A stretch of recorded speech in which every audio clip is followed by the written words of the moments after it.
voy a empezar señalándoles pues que algo que mencionó el doctor Alcócer, que fue el tema de que en México hay un instituto, ¿no? El INACIPE. Ahí el instituto de la mano de Javier Dondé Matute ha señalado que ha hecho un escrito, que está en su página web, que lo pueden buscar, que dice las bases para destruir la teoría del delito. Así, bases para destruir la teoría del delito. ¿Y a partir de qué? A partir de la introducción del sistema acusatorio en los Estados Unidos de México. La lógica de un sistema acusatorio no se condice con la teoría del delito. Esa es la base de su argumentación. Ya nos ha podido observar el doctor Alcócer que no es cierto que no se relacione, que hay una visión integral del derecho penal, una visión integral que no solo incluye el derecho sustantivo, el derecho procesal, sino también el de ejecución. Sin embargo, hay voces en ese sentido que hablan de una destrucción de la dogmática, que la dogmática no sirve, que no tiene relación alguna. Entonces, sin embargo, frente a estas voces, aisladas por cierto, gracias a Dios, tenemos pues voces que sí nos dicen acerca de la importancia de la teoría del delito dentro de un sistema procesal, incluso no solo acusatorio, sino también dentro de un sistema procesal mixto. La teoría del delito no solamente nos sirve en un sistema acusatorio, adversarial, garantista, como lo llamemos, sino también en cualquier otro sistema procesal. Centrándonos ya en lo que es la importancia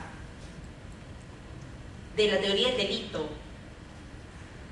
en la teoría del caso, tenemos que resaltar que la oralidad se presenta pues con muchos beneficios. La oralidad como eje de la reforma procesal penal.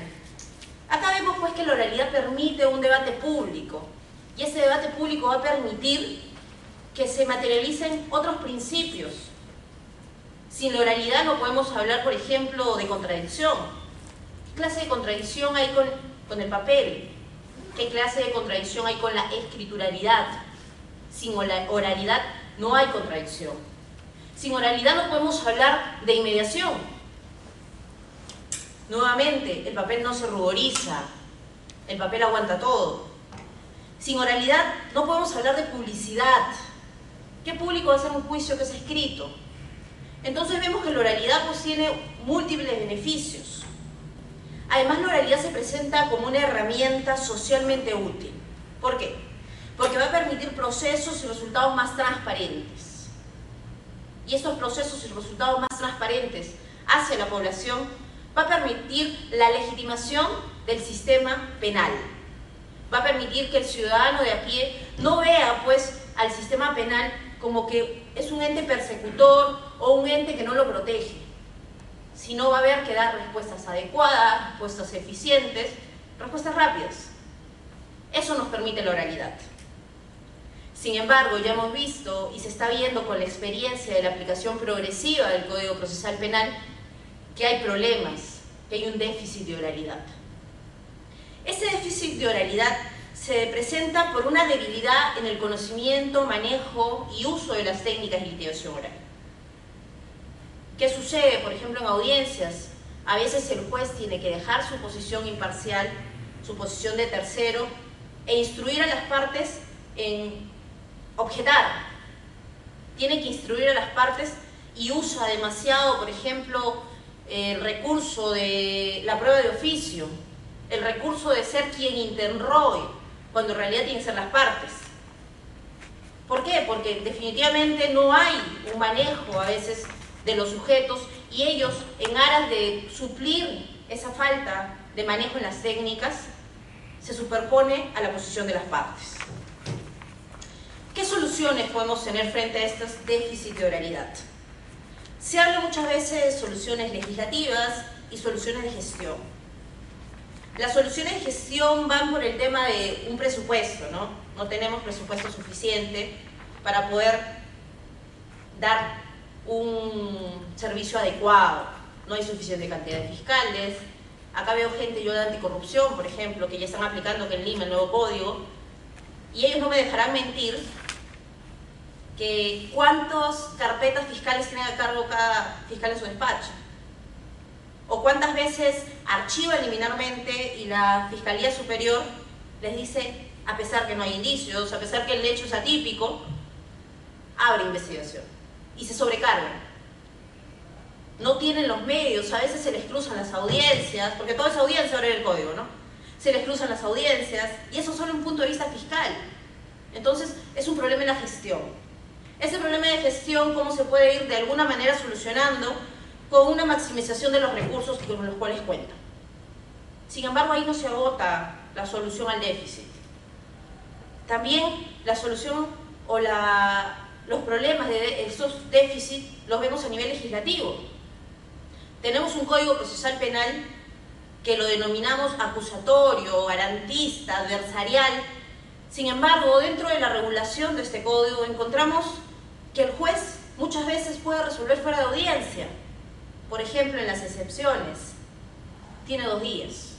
Puede retener la carpeta para evaluar el papel. ¿Sirvió de algo la audiencia?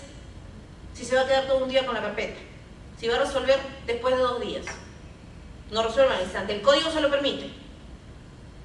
Por ejemplo, la lectura de piezas. ¿Servirá entonces que yo interrogue bien, contraexamine? Si igual puedo leer piezas en juzgamiento.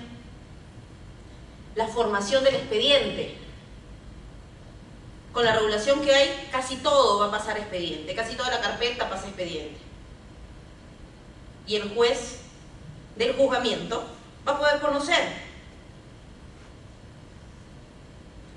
La prueba de oficio que les mencionaba hace un rato. Transcripción del audio, que la Corte Suprema ha dicho que se transcriba en una sentencia casatoria. Cuando ya se habla pues de simplemente que del reflejo, que del audio, que del video, y entonces recargamos mucho más a los operadores, van a tener que estar transcribiendo para cuando llegue casación. Como vemos, hay una serie de problemas. Déficit en la oralidad. Pero este déficit legislativo en la oralidad se puede suplir con control difuso, con un manejo de buenas prácticas. Eso significa, pues, que las soluciones no solamente van por el ámbito legislativo y de gestión, sino que estamos ante un desafío que implica un cambio cultural.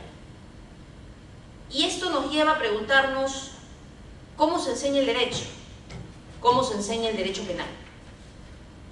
¿Es que acaso no estamos ante una forma de enseñanza que implica solo una capacitación centrada en técnicas de litigación oral? ¿Acaso nosotros no vemos, pues, abundantes diplomados, eventos, capacitaciones que se centran en técnicas de litigación oral? Se reduce a eso, y entonces acá podemos ver la relación que hay entre la teoría del delito y la oralidad. La oralidad es necesaria. Conocer las técnicas de litigación oral, necesario, pero no suficiente. La oralidad nos permite un sistema más eficiente, pero también va a mejorar sustancialmente el servicio judicial, va a mejorar sustancialmente el servicio fiscal. La oralidad en el proceso de implementación no se tiene que agotar en enseñar, pues, cómo hacer un buen alegato de apertura, un buen alegato de clausura, cómo examinar, cómo objetar, cómo introducir prueba material en el juicio. No se agote en eso.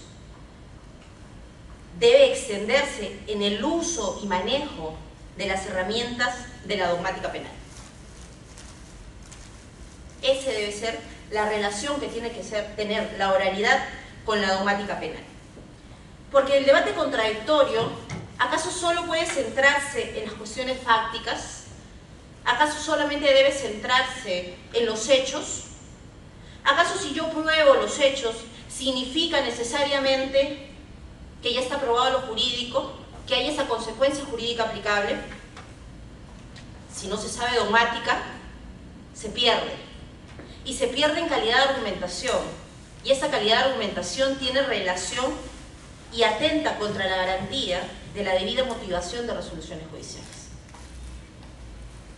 ¿Un manual de dogmática va a poder reemplazar acaso, un manual de técnicas de litigación oral va a poder reemplazar el estudio de la dogmática penal? La teoría del caso no se agota en los hechos o en cómo lo pruebo. Vieron ya que el doctor Alcózar nos señaló que la teoría del caso tiene 3 elementos: lo fáctico, lo jurídico y cómo lo pruebo. Las técnicas de litigación oral nos ayudan mucho en la construcción, reconstrucción de lo fáctico. Nos ayudan mucho para aportar prueba de calidad. Pero si no tenemos conocimiento de teoría del delito, entonces el segundo elemento lo vamos a tener vacío. La fundamentación jurídica la vamos a tener vacía. Y ahí pues falla o falta una visión clara de la dogmática y de sus consecuencias. Y la relación de la teoría del delito con la dogmática la vamos a observar, y no por algo excluyente, pero sobre todo, por ejemplo, en etapas previas al juicio. Pongámonos en el supuesto de una excepción de improcedencia de acción. Hace 2 días tuve oportunidad de estar en una audiencia de una excepción de improcedencia de acción. El tema se centró netamente en determinar si la persona imputada tenía o no tenía la calidad de funcionario público a efectos del artículo 425 para que se le pueda aplicar el peculado por extensión. Y ahí no se puso a discutir si cometió o no cometió el hecho, si se apropió o no se apropió de los bienes, caudales, sino un aspecto de la tipicidad del delito.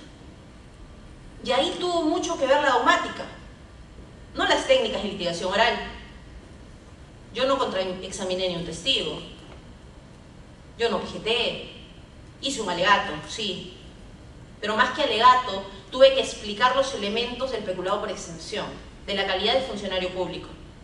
Y la fiscal también tuvo que rebatir mis argumentos. Y toda esa discusión giró en torno a dogmática. El desconocimiento de la dogmática llevó a que el procurador se limitase en esa audiencia a decir: considero, mi opinión es que ese hecho, el hecho de si es o no es funcionario público, es un tema de fondo y debería resolverse cuando se emita sentencia. ¿Cómo podemos nosotros afirmar, teniendo conocimientos de dogmática, que la determinación de ser o no funcionario público es un tema de fondo, es un tema que se ve en sentencia?